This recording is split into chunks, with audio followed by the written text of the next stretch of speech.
Olha, o prazo para apresentação de emenda parlamentar, naquela medida provisória que a gente já explicou para você, é uma medida que estabelece novas regras para o ensino médio no nosso país.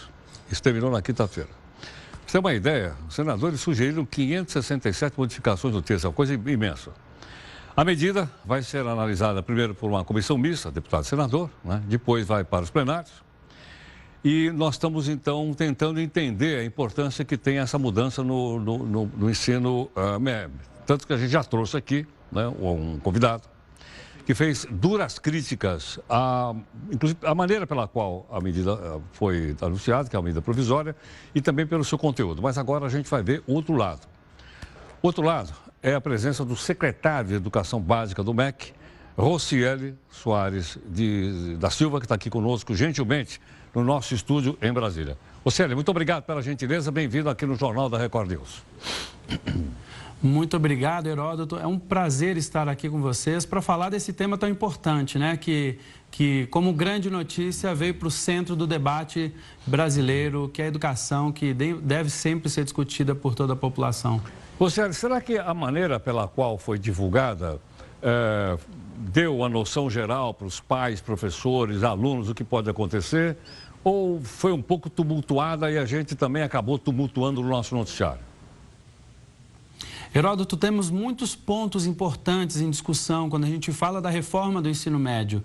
E é importante a gente estar esclarecendo cada vez mais. Muitas coisas saíram confusas na rede social, muita coisa foi dita que não é exatamente aquilo que está lá na legislação que foi proposta, que está em discussão ainda lá no Congresso. Mas é muito importante que cada vez mais a gente esclareça isso para a população e a gente agradece o espaço, a oportunidade de poder fazê-lo aqui com você. Agora, Rocieli, qual é o ponto principal, mais importante, na sua opinião, dessa proposta de reforma?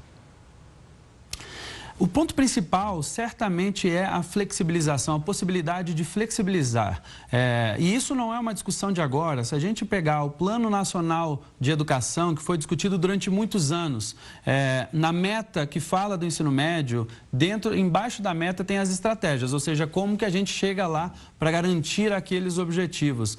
A primeira estratégia, ela fala justamente de flexibilizar e diversificar o ensino médio. Esse debate foi feito por longos anos, por inúmeras conferências no Brasil inteiro, e ali ficou claro que o Brasil quer a flexibilidade. O que é essa flexibilidade? É você não fazer todas as disciplinas da mesma forma para todos os brasileiros em todos os lugares. Nós somos diferentes, Heródoto. Eu sou gaúcho de nascença, mas morava no estado do Amazonas e não posso dizer que o Rio Grande do Sul ou o Amazonas tem a mesma sociedade, o mesmo contexto onde as escolas estão inseridas. E esse contexto precisa ser respondido aonde a escola está inserida. Lá em Manaus, em São Paulo, no Rio de Janeiro, aqui em Brasília ou em qualquer lugar. Então, a flexibilidade, ela diz o seguinte: nós temos uma parte de conteúdo comum para todos os alunos do Brasil, que é um documento que está sendo construído, que é a chamada Base Nacional Comum, e depois o aluno vai poder escolher itinerários formativos de acordo com a realidade onde ele está inserido. Se ele quer ir para o mercado de trabalho, por que não ter, por exemplo, dentro do ensino médio, a possibilidade de educação técnica e profissional? Da mesma forma, se eu tenho aptidão, eu tenho habilidade para ir para a matemática, por que eu não posso seguir esse caminho da matemática? Então, é dar opção, especialmente para o aluno, garantindo que os professores tenham condições também de trabalhar mais profundamente os temas que são relevantes para a vida, para o projeto de vida de cada um dos alunos brasileiros. Agora, Rocieli, como é que você responde à crítica de que um jovem que vai ingressar no ensino médio, ele ainda não teria a maturidade suficiente, o conhecimento suficiente para decidir, para escolher quais as disciplinas que ele gostaria de estudar no primeiro, segundo e terceiro ano? Eu acho que isso é uma falta de fé nos nossos jovens, aqueles que falam nisso. Você acabou de falar aí, e falou muito bem, que nós temos que escolher os nossos prefeitos e vereadores de todo o Brasil.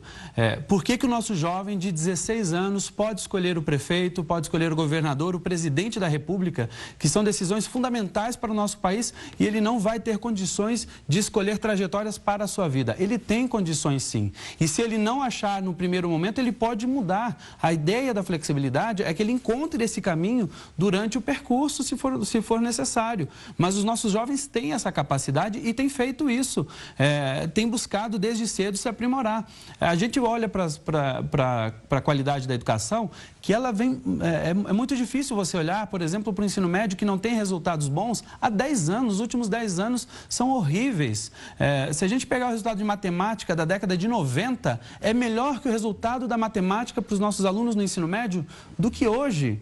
Quase 20 anos depois, não é aceitável que a gente tenha uma escola que não seja atrativa para o jovem que tem um projeto de vida, uma escola que só tem um jeito. O aluno quer escolher sim, ele tem condições de escolher, porque ele já faz muitas escolhas na sua vida. Agora, lógico que isso é um processo, a escola vai ajudar, o professor vai ajudar, e a gente tem que respeitar os talentos dos nossos alunos. Sim. Eles precisam ter a oportunidade de se aprofundar naquilo que eles são bons. Agora, Rocieli, não ocorre, por exemplo, pode ocorrer de um grupo muito grande de alunos optarem por uma determinada matéria, não ter vaga lá, ou não ter professor suficiente para uma determinada matéria porque o pessoal foi para um lado e não foi para o outro?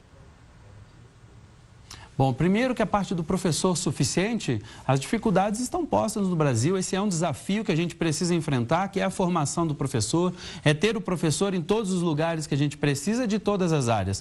Esse já é um desafio existente. Flexibilizar não vai minimizar nem resolver esse problema, mas também não vai aumentar um problema que já existe, que é a falta dos professores adequados. Nós vamos ter a necessidade ainda de ter todos os professores licenciados, de todas as disciplinas, mas a gente precisa enfrentar o problema da atratividade do ensino médio. Sobre ter a possibilidade, a lei ela vai trazer a flexibilidade da organização dentro do Estado. Você não pode, desde já, dizer que o sistema de ensino não vai conseguir fazer várias opções. É possível, sim. Existem estudos feitos junto com os secretários de Estados, o Conselho Nacional de Secretários de Estado tem estudado isso há muitos anos já, Heródoto, e a gente tem uma discussão clara de que é possível fazer. Entendi. Se você faz a flexibilidade, por exemplo, onde o aluno pode fazer um itinerário formativo nessa escola, ele pode fazer no contraturno se ele desejar e tiver oferta, ele poderá ter nas escolas, com certeza, mais de uma oferta. Então, os caminhos serão postos e aí o aluno vai poder escolher. Agora, nada disso é obrigatório, é o sistema que vai construir. Entendo. Rocieli, eu queria pedir a sua gentileza que ficasse um pouco mais no nosso estúdio de Brasília para a gente continuar a nossa conversa aqui daqui a pouquinho no portal. Só um instantinho, por favor. Bom, eu espero, né, essa segunda entrevista que nós estamos fazendo e você está acompanhando aqui sobre essa reforma com ideias diferentes, propositadas, para que você possa olhar e decidir o que é melhor, enfim, julgar o que é melhor. Você julga, nós estamos mostrando para você.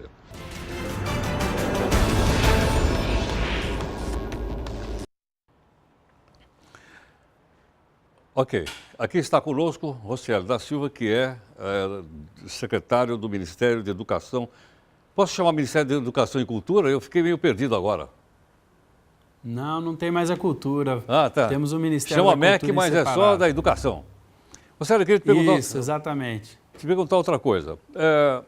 Havia necessidade dessa proposta ser feita por medida provisória? Não poderia ter sido feita por um projeto de lei, como acabei de falar agora, do pré-sal? Heródoto, essa é uma pergunta importante. A gente fala de emergência, de urgência, de relevância da educação para a mudança da sociedade todo o tempo. E quando a gente apresenta uma medida provisória, a gente está considerando que tem uma urgência e uma emergência, que é causada pelos milhões de jovens que todos os anos a gente deixa fora da escola no ensino médio. Só para ter um exemplo, em 2013, entraram 3,5 milhões de alunos no primeiro ano do ensino médio. Em 2014, esse número que deveria ser estável, próximo dos 3,5 milhões, já baixou para quase 2,5 milhões. E quando você vai para o terceiro ano do ensino médio, a gente perde mais um tanto, fica com 2 milhões e pouco. Então a gente perde tantos alunos no ensino médio e isso vai parecendo normal para a sociedade brasileira e isso não é. Nós temos 1.700.000 jovens entre 15 e 29 anos que nem trabalham, nem estudam, não concluíram o ensino médio atualmente no Brasil e que é uma força de trabalho, é uma força para a economia. A gente está falando de crise. O bônus demográfico do Brasil, Heródoto, ele começa a cair agora, a partir de 2022. Esse é um estudo apresentado pelo IBGE recentemente. E isso quer dizer que o nosso país começa a envelhecer mais. Nossa juventude será menor do que a nossa população mais idosa. Então, quer dizer que, num futuro mais longo, se esta juventude não estiver economicamente ativa, com a formação mais próxima do ideal, a gente não vai conseguir dar resposta. Só que para a gente conseguir levar a juventude a estar melhor formada, nós precisamos mexer no meio. A medida provisória foi para fincar uma bandeira e dizer, olha, não adianta mais a gente ficar mais 10 anos discutindo. A gente tem discutido ensino médio há 15 anos nesse país sem tomar uma decisão. A medida provisória é nesse sentido. Se a gente não fizer agora, a gente só vai conseguir voltar a discutir depois das eleições de 2018, depois que o novo governo, seja lá quem for, estiver estabelecido, para daí então começarmos a implementação, que é uma implementação complexa, com muitos pontos a serem cuidados. Não é uma mudança simples. Por isso que a gente precisa começar logo se a gente quer recuperar e colocar esses jovens estudando no ensino médio, num ensino médio que faça sentido para ele. Entendo. Agora, Rosselio, na prática, quando é que isso começa a funcionar, se for adiante? Já é para o próximo ano?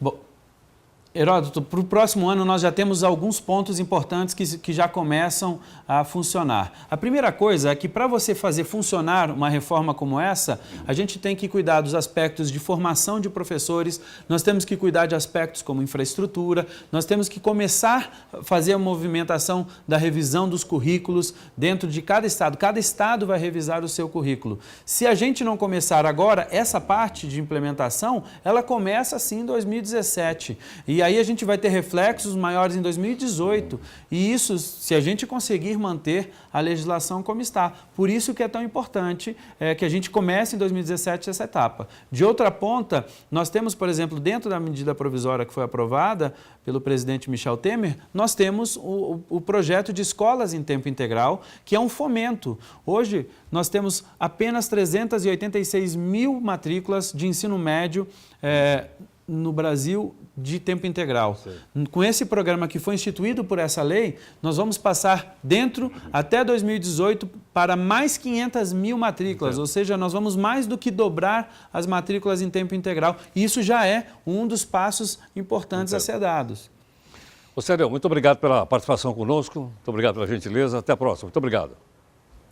Heródoto, muito obrigado pela oportunidade, parabéns aí para todos. E a gente está aberto ao debate. É importante a gente debater, mas o Brasil precisa tomar uma decisão pelo bem desses jovens e para que a qualidade do nosso ensino médio melhore no Brasil. Um abraço a todos. Ok, muito obrigado. Bom, então, é a segunda entrevista que você ouve sobre a mudança de ensino. É suficiente? Não, não é. Na medida que isso for avançando, nós vamos de novo trazendo mais de um entrevistado, né, com opiniões diferentes, propositadamente diferentes, para que você possa ir formando a sua própria opinião a respeito disso. Né? Se a comunidade vai participar, se os professores vão participar, se os alunos vão participar, enfim, logicamente que todo mundo quer um ensino melhor. Né? Agora vamos ver como isso pode ser implantado no país. Em 27 segundos a gente está de volta. Até já.